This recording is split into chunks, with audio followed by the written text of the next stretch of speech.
ओम विश्वकर्मणे नमः। आज मैंने 40 वर्ष बाद फिल्म देखी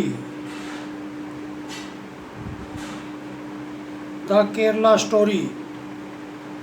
मैं इसके डायरेक्टर को, प्रोड्यूसर को एवं इसकी टीम को, समस्त टीम को सैल्यूट करता हूँ और इसके साहस की भी मैं प्रशंसा करता हूँ कि इसने ऐसा साहस करके इस वीडियो को बनाया,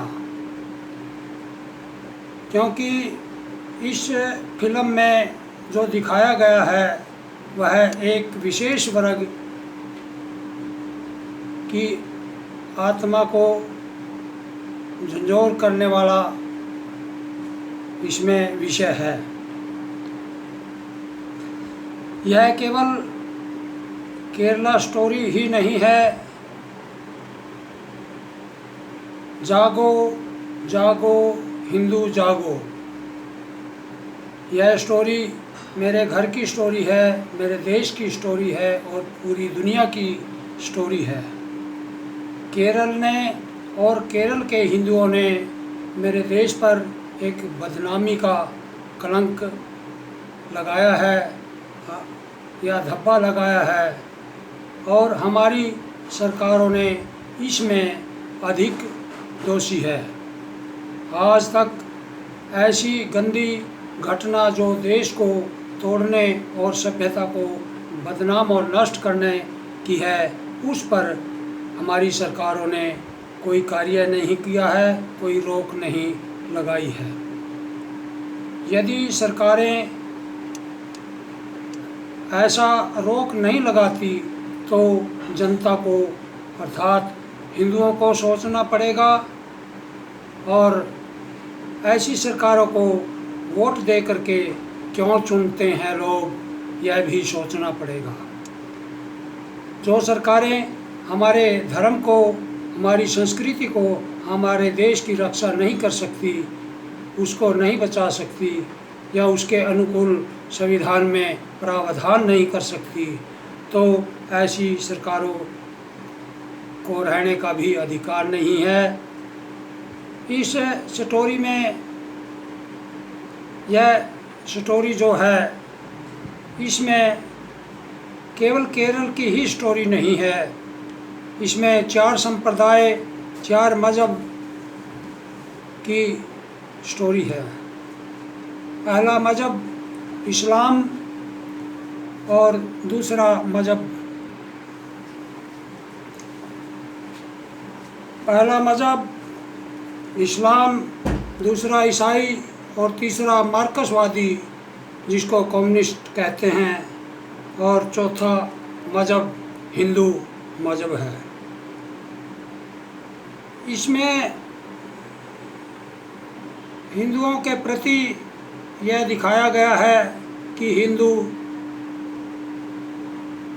लाचार है, कमज़ोर है, बुद्धिहीन है और नीच है। वह जल्दी बहकावे में आ जाते हैं, वह निकम्मे हैं, और यहाँ तक कि हिंदुओं के देवी देवताओं का भी अपमान किया है, ऐसी बातें कह करके कि आपके भगवान तो कुछ नहीं कर सकते, उनमें शक्तियाँ नहीं है और आप उनको क्यों पूजते हैं जो तुम्हारी रक्षा नहीं कर सकते। और इसमें अल्लाह को सर्वश्रेष्ठ दिखा करके अपनी प्रशंसा या उसमें इस्लाम में कन्वर्ट करने की प्रेरणा दी जाती है। इसलिए यह जो हिंदू हैं वह कन्वर्ट हो जाते हैं, और कम्युनिस्टों में ऐसा दिखाया गया है कि वह इस्लाम कबूल करने के बाद भी दोबारा से उसको छोड़ करके वह हिंदू या कम्युनिस्ट बन जाती है, और ईसाई लड़की जो कि इस्लाम को कबूल ही नहीं करती, और हिंदू लड़की इस्लाम को कबूल करने के साथ साथ वह उसमें इतने कष्ट भोगती है कि अल्लाह उसकी इज्जत भी नहीं बचा सकता। और इन जो 3 या 4 लड़कियों की जो स्टोरी है उसमें हिंदुओं को सोचना चाहिए कि हिंदू क्या कर रहे हैं। हिंदू अपने बच्चों को नौकरियों के लिए, पैसे के लिए पढ़ा लिखा तो रहे हैं, लेकिन उनको अपने धर्म की, अपने इतिहास की कोई शिक्षा नहीं देते, ना ही वो पढ़ाते हैं। इसलिए उन्हें अपने धर्म का, अपने इतिहास का पता न होने के कारण वह जल्दी ही अपने धर्म को छोड़ करके दूसरे विधर्म में कन्वर्ट हो जाते हैं। मेरा यह मानना है कि आर्य बनो और वेदों को पढ़ो। यदि आप ये 2 काम कर लेंगे तो आपको दुनिया में कोई भी नहीं बहका सकता, ना ही कन्वर्ट कर सकता है। और यह देश या पूरा विश्व शांति से रहेगा। और इस केरल स्टोरी में इस्लाम की स्टोरी है ये, न कि केरल की। इसमें इस्लाम की सच्चाई दिखाई गई है। और इस स्टोरी को पढ़ करके ख़ास तौर से हिंदुओं को सबक लेना चाहिए और इससे बचने की बजाय इसका डट करके मुकाबला करना चाहिए।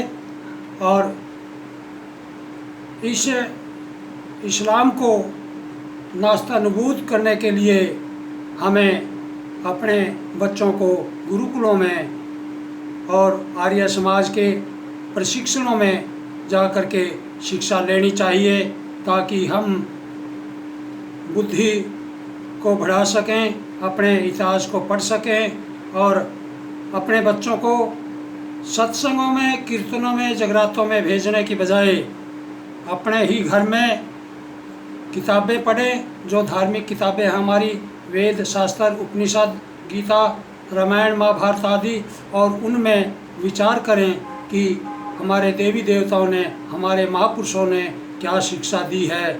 और एक नारी की इज्जत के लिए अपना सर्वस्व दांव लगा देते हैं, अपनी भूमि को, अपने देश को, अपने वर्चस्व को, उस नारी की इज्जत बचाने में उस अपना सब कुछ लुटा देते हैं।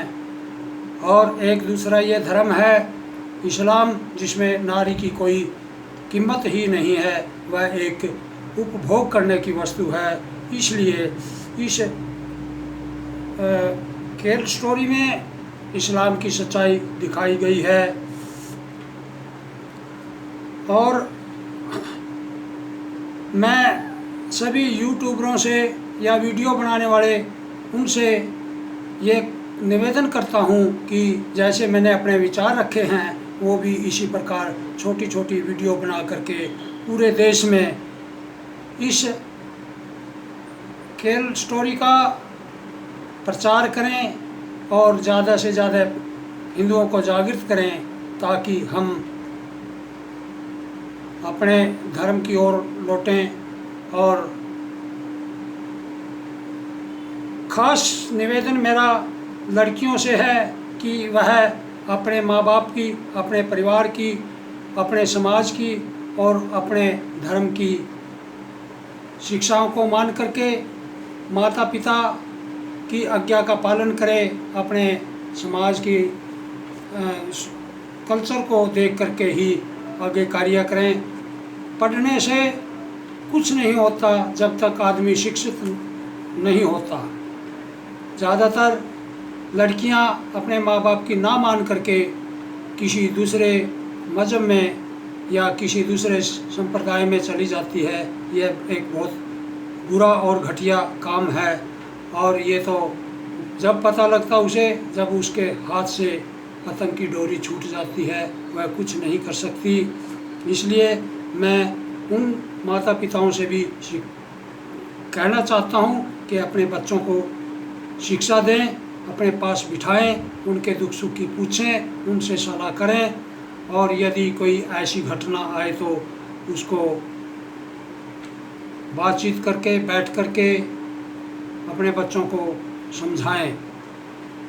और लड़कियों को समझना चाहिए, माँ बाप यदि उसका कहीं कोई रिश्ता करता है तो वह सबसे पहले उसके सह उम्र के बराबर उम्र का मिलान करता है, रंग रूप का मिलान करता है, कद काठी का मिलान करता है, योग्यता का मिलान करता है और कामकाज या नौकरी पेशे की भी जांच करता है।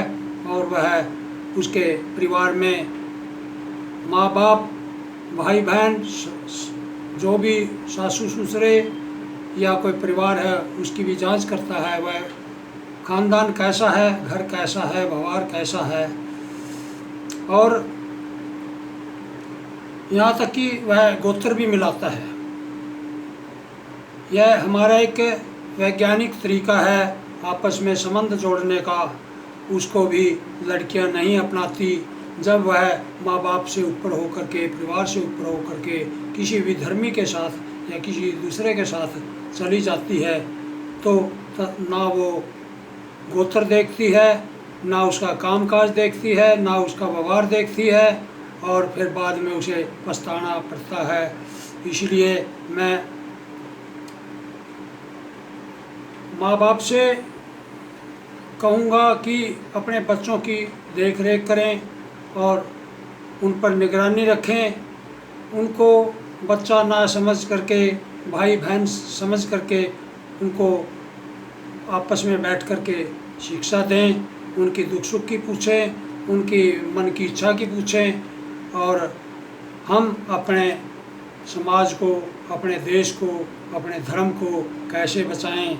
यदि हम अपने धर्म को नहीं बचा सकते तो ये देश भी नहीं बचेगा। यदि ये देश भी नहीं रहा तो हम भी नहीं बचेंगे। इसलिए आज हमारा कर्तव्य बनता है कि हम अपनी संस्कृति को, देश को और धर्म को बचाएं। यदि मेरे ये विचार किसी के पसंद आए, और मैं आशा करता हूँ कि इनको आगे से आगे बढ़ाएं, और मेरे इस चैनल को सब्सक्राइब करें, लाइक करें इस वीडियो को और शेयर करें। इति ओम सम।